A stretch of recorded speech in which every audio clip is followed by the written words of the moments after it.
Hello and welcome back dear students. आज का हमारा टॉपिक है कॉम्पिटेंट होस्ट कैसे बनाया जाए। कैसे हम होस्ट के अंदर अपने वेक्टर और डिज़ायर्ड जीन को इंट्रोड्यूस करवा सकते हैं।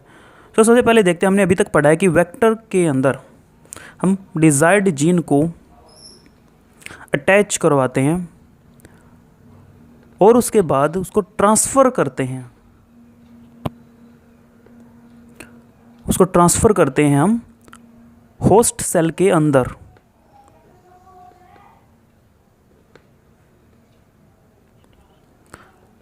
तो जब हम अपने वेक्टर को होस्ट सेल में इंट्रोड्यूस करवा देते हैं तो जो वेक्टर का जो हमारा डिज़ायर्ड जीन है वो अपने आप को एक्सप्रेस करता है in the form of protein, so that gene express itself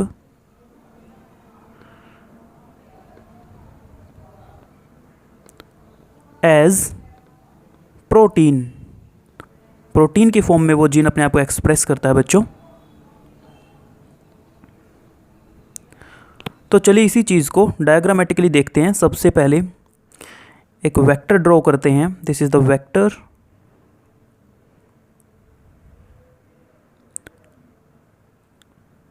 and it contain desired gene.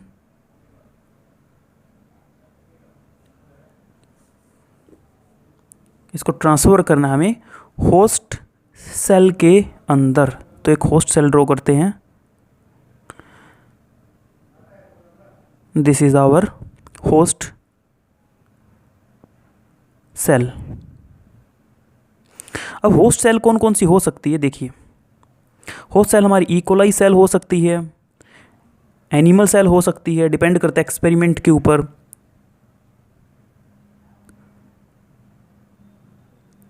Animal cell के अलावा प्लांट सेल हो सकती है होस्ट।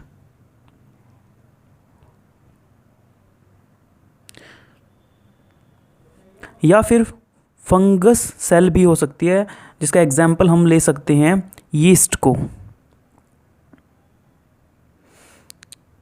तो इनमें से कोई भी एक होस्ट सेल हम यूज़ करेंगे, डिपेंड करता है किस तरह का एक्सपेरिमेंट हम परफॉर्म कर रहे हैं, उसके बेसिस पे हम होस्ट का चुनाव करेंगे और उसके बाद हम उसमें अपना डिज़ायर्ड जीन इंट्रोड्यूस कर देते हैं। तो जब ये डिज़ायर्ड जीन होस्ट के अंदर एंटर करेगा तो क्या होगा, होस्ट सेल के अंदर अब इसका खुद का मेन डीएनए भी होगा, that is called host DNA. This is host DNA, this is the main DNA. तो जो हमारा डिज़ायर्ड जीन है वो जाके इसके अंदर इंसर्ट हो जाएगा, अटैच हो जाएगा होस्ट डीएनए के साथ में, सो दैट ये होस्ट डीएनए जब खुद को एक्सप्रेस करेगा तो ये जीन भी अपने आप को एक्सप्रेस करेगा प्रोटीन की फॉर्म में और हमें हमारा डिज़ायर्ड प्रोटीन मिल जाएगा। This is the normal procedure. But बच्चों ये इतना आसान नहीं है कि वेक्टर को होस्ट सेल के अंदर इंट्रोड्यूस करना। So what is the basic problem?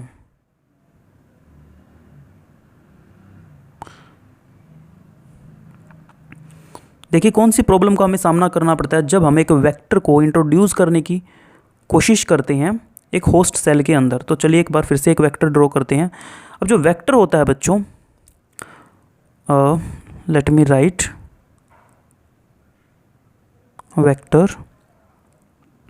Vector hydrophilic nature का होता है। Hydrophilic means water loving, because vector is a DNA molecule basically, और डीएनए जो होता है वो हाइड्रोफिलिक रहता है। This is the host cell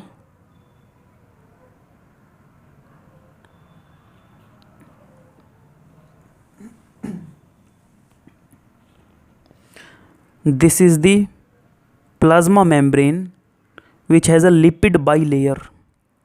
हम सेल वाले चैप्टर में पढ़ चुके हैं ऑलरेडी कि लिपिड बाइलेयर होती है ये। और जो लिपिड बाइलेयर है ये, it is basically hydrophobic in nature. ये बाई मिस्टेक में से हाइड्रोफिलिक यहाँ पे लिखा गया, तो so it is not hydrophilic, it is hydrophobic. जो लिपिड बाइलेयर होती है, I am again speaking hydrophobic बच्चों। तो क्योंकि वेक्टर जो है हाइड्रोफिलिक है और मेम्ब्रेन हाइड्रोफोबिक है, सो एंट्री नहीं हो पाएगी ना। No entry is will be here. और जब एंट्री ही नहीं होगी तो कैसे वेक्टर होस्ट के डीएनए के साथ लाइगेट करेगा, अटैच ही नहीं हो पाएगा। तो लिखते हैं इसको, entry of vector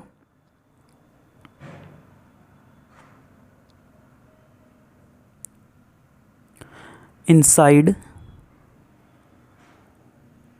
the host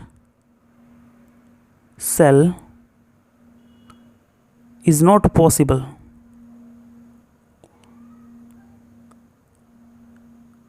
ये प्रॉब्लम है बच्चों की, जो वेक्टर है, जो डीएनए है वो हाइड्रोफिलिक है, लिपिड बाइलेयर हाइड्रोफोबिक, वो एंट्री ही नहीं करने दे रही। तो इसका सोल्यूशन क्या हो सकता है, अब सोल्यूशन देखने जा रहे हैं। तो 3 तरीके यूज़ कर सकते हैं हम इसकी एंट्री करवाने के लिए। 3 methods are here to make its entry possible inside the host cell. देखिए बच्चों, सबसे पहला जो मेथड है वो है बाइवेलेंट आयन का यूज़ करके। बाइवेलेंट आयन हम यूज़ कर सकते हैं इसकी एंट्री के लिए, जैसे कि फॉर एग्जांपल कैल्शियम आयन का हम यूज़ कर सकते हैं बच्चों। अब द क्वेश्चन इज दैट कि कैल्शियम आयन करता क्या है। तो कैल्शियम जो है वो सेल मेम्ब्रेन की परमिएबिलिटी को इंक्रीज कर देता है। It increases the permeability of cell, permeability of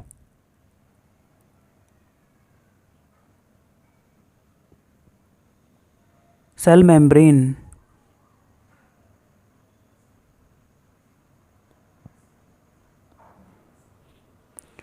मतलब कि आप शॉर्ट में आप बोल सकते हैं कि सेल के जो पोर होते हैं, जो मेम्ब्रेन के जो कुछ स्पेशल चैनल्स होते हैं वो ओपन हो जाते हैं। तो देखिए एक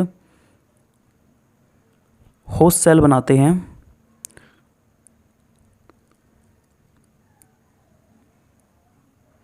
this is the host cell. इसको हम रख रहे हैं कैल्शियम के सॉल्यूशन में, कैल्शियम आयन के सॉल्यूशन में हम इसको रख रहे हैं। बेसिकली कैल्शियम क्लोराइड यूज़ किया जा सकता है। अब ये हो गया हमारा vector with its desired gene.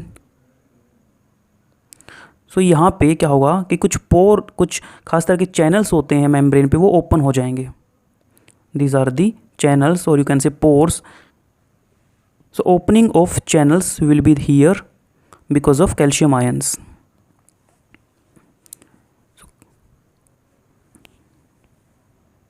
So अब हमारा डीएनए एंटर कर सकता है क्योंकि जो रास्ते हैं वो खुल चुके हैं, जो चैनल्स हैं वो ओपन हो चुके हैं। So इस तरीके से एंटर कर जाएगा हमारा डिजायर्ड जीन होस्ट सेल के अंदर। This is the first method. अब सेकेंड मेथड देखते हैं बच्चों। This is heat shock method. What I said, heat shock method.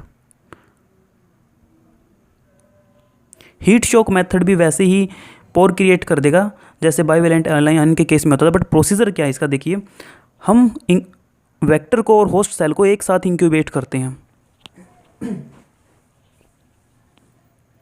We incubate vector and host cells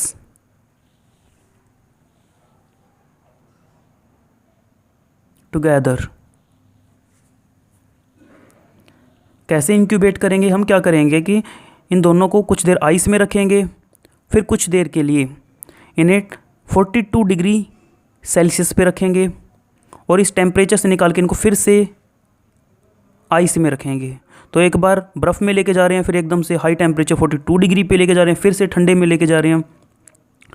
तो इस रैंडम सिचुएशन से क्या होगा, इसको बोलते हैं हीट शॉक मेथड। इससे भी जो चैनल्स होंगे वो ओपन हो जाएंगे और जो हेल्प करेंगे वेक्टर को या हमारे एलियन डीएनए को होस्ट सेल के अंदर एंटर करने में। सो एक ये भी मेथड हो सकता है। थर्ड मेथड है बच्चों electroporation.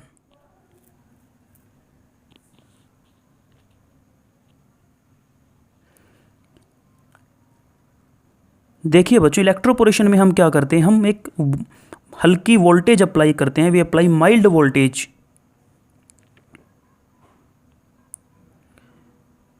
Late me choose the right colour. हाँ ये सही है, रेड कलर, इसे लिखते हैं। वी अप्लाई माइल्ड वोल्टेज, लगभग 100 वोल्ट के अराउंड हम इसमें अप्लाई करते हैं। So nearly 100 volt. और रीज़न क्या है? वही पोर क्रिएट करना चाहते हैं हम, टू क्रिएट पोर्स। तो जैसे ही पोर ओपन होंगे ऑब्वियसली डीएनए फिर उसके अंदर एंटर कर जाएगा। तो इस तरीके से बच्चों हम हमारे वेक्टर को होस्ट सेल के अंदर भेज सकते हैं। ये तीनों मेथड से हम हमारे होस्ट सेल को कॉम्पिटेंट बना रहे हैं, हम इस योग्य बना रहे हैं कि जो वेक्टर है उसके अंदर एंटर कर जाए। So this is the method to make the host cell competent.